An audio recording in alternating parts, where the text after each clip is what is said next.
Saudara-saudari yang terkasih, jumpa lagi dalam Pelita Hati hari ini, Jumat tanggal 19 Maret 2021. Hari Raya Santo Yusuf Suami Santa Perawan Maria. Bersama saya, Romo Thomas Suratno SC dari Paroki Cilandak, Jakarta Selatan, mendengar dan merenungkan Sabda Tuhan, yakni firman Tuhan yang tersurat dalam Injil Matius bab atau pasal 1 ayat 16 dan ayat 18 sampai dengan 21 dan dilanjutkan ayat 24a.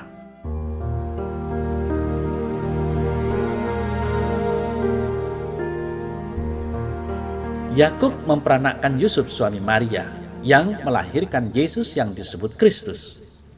Kelahiran Yesus Kristus adalah seperti berikut. Pada waktu Maria ibunya bertunangan dengan Yusuf, ternyata ia mengandung dari Roh Kudus sebelum mereka hidup sebagai suami istri.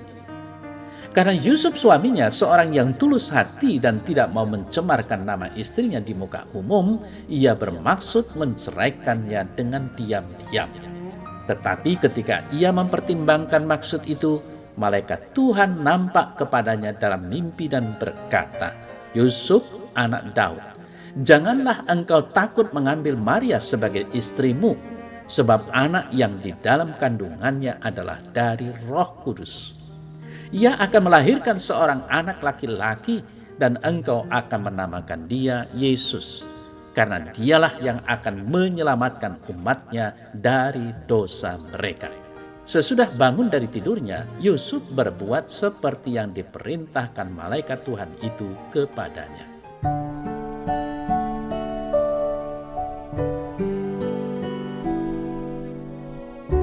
Saudara-saudari yang terkasih, hari ini Gereja Katolik seluruh dunia merayakan Santo Yusuf Suami Santa Perawan Maria, dan tentu saja dia adalah Bapa pengasuh Yesus. Gereja mengenal Santo Yusuf sebagai orang yang saleh, jujur, bijaksana, rendah hati, penuh rasa tanggung jawab, dan menjalankan tugas mulia dari Allah sebagai kepala keluarga di Nazaret. Saudara-saudari yang terkasih, pada abad ke-19 Yusuf diangkat oleh Paus Pius ke-9 sebagai pelindung gereja universal. Selanjutnya Paus Yohanes 23 memasukkan namanya dalam kanon Romawi dalam doa syukur agung yang pertama. Pada pesta Santo Yusuf hari ini kita bertanya, apa kiranya yang perlu kita pelajari dari pribadi Santo Yusuf ini? Pertama-tama, mari kita lihat fenomena yang sedang berlangsung di dunia nyata kita ini. Fakta menunjukkan bahwa banyak terjadi tindakan abortif di kalangan remaja dan orang muda. Umumnya aborsi tersebut dilakukan akibat kecelakaan atau kehamilan yang tak diinginkan. Tentu saja saudara saya yang terkasih, kenyataan ini menjadi tantangan bagi orang tua, masyarakat, lembaga pendidikan, lembaga non-formal lainnya, dan juga Gereja Katolik untuk memperbaharui diri dalam ranah masing-masing. Dalam Injil hari ini kiranya membantu kita untuk memperbaharui pikiran, perasaan, dan hati kita sehingga mampu mengikuti teladan Santo Yusuf sebagai teladan umat beriman. Apa saja pesan-pesan yang perlu kita pelajari dari Santo Yusuf? Hari ini kita belajar dari Santo Yusuf yang sebenarnya berencana untuk meninggalkan Maria. Karena dia adalah seorang yang tulus dan bertanggung jawab, maka dia mendengarkan bisikan Tuhan baik dalam mimpi maupun dalam suara hatinya. Saudara-saudari yang terkasih, dunia sekarang adalah dunia hoax. Dengan teknologi komunikasi yang semakin canggih, orang gampang mengunggah berita-berita bohong, berita-berita yang tidak benar, termasuk mencemarkan nama orang dekat, suami, istri, anak, dan teman dekat. Orang dengan gampang membicarakan kekurangan, kelemahan, dan dosa orang lain, di mana orang yang dijadikan bahan pembicaraan tidak ada di depannya. Orang yang berbuat demikian berarti melecehkan atau merendahkan orang lain, alias melanggar atau menginjak-injak hak asasi manusia. Para pasangan suami istri dengan gampang menceritakan kekurangan pasangannya di depan orang lain. Dampaknya adalah kerenggangan hubungan suami istri yang dibumbui dengan perselingkuhan. Saudara saya yang terkasih, mari sebaliknya kita hendaknya menceritakan apa yang baik, indah, luhur, dan mulia yang ada dalam diri sesama kita. Dengan kata lain, mari kita berpikiran positif. Kita percaya bahwa Tuhan telah menanam dalam diri kita masing-masing apa yang baik, indah, luhur, dan mulia daripada yang buruk, jelek, jorok, dan kotor.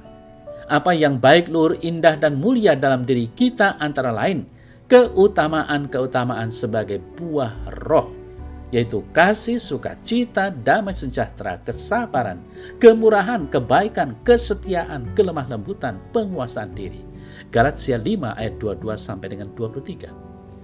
Saudara saya terkasih, sesudah bangun dari tidurnya, Yusuf berbuat seperti yang diperintahkan malaikat Tuhan itu kepadanya. Ia mengambil Maria sebagai istrinya. Santo Yusuf tidak berdiskusi banyak, tidak berbicara banyak, tidak melarikan diri dari kenyataan, dan tidak malu mengambil Maria sebagai istrinya. Sebaliknya, ia berpikir dalam terang Roh Kudus, mengikuti perintah Tuhan, mengambil Maria sebagai istrinya, merawat dan menyiapkan Yesus untuk tugas yang lebih besar. Saudara-saudari yang terkasih, Santo Yusuf bertindak demikian karena dia memiliki kualitas kepribadian dan kualitas rohani yang luar biasa. Kesalehannya membuat dia mampu membaca dan mendengarkan pesan Tuhan. Kejujuran dan kerendahan hatinya membuat dia menerima kenyataan dan menjalankan perintah Tuhan dengan penuh iman. Kebijaksanaannya membuat dia mampu mengendalikan situasi dari memalukan menjadi anugerah Tuhan yang perlu dipertanggungjawabkan.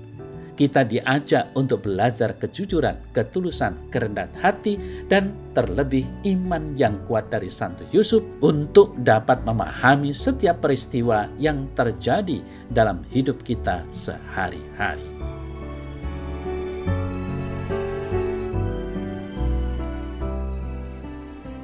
Dalam nama Bapa dan Putra dan Roh Kudus. Amin. Ya Tuhan Allah, buatlah hatiku seperti Santo Yusuf, tulus dan selalu terbuka mendengarkan apa yang menjadi kehendak-Mu melalui firman-Firman-Mu. Semoga dengan demikian aku selalu akan bertindak sebagai orang beriman sesuai dengan apa yang Kau inginkan dan yang telah Kau rencanakan. Amin. Dalam nama Bapa dan Putra dan Roh Kudus. Amin.